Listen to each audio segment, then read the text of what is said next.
Day 76 from 2 Thessalonians 1 verse 3. When Paul wrote to the church in Thessalonica for the second time, things had not improved for them externally. Persecution was still heavy. Pressure from their community hadn't eased, and they were beginning to feel the weight of false teaching and spiritual uncertainty. If ever there was a moment to drift, compromise, or hide in fear, it was then. But what did Paul see? Paul saw growth. He saw faith that wasn't shrinking under pressure, it was abounding. He saw love that wasn't cooling off in hardship, it was increasing. This wasn't the reaction of a comfortable, well-resourced church.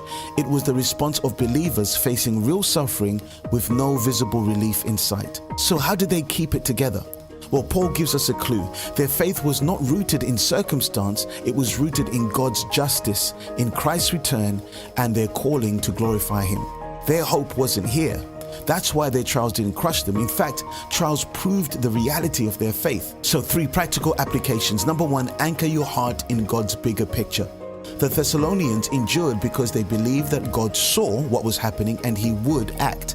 Paul reminded them that Jesus would one day return to make all things right. If we want resilience, we must hold on to God's justice, not immediate outcomes. We walk through pain differently when we remember that God is not indifferent.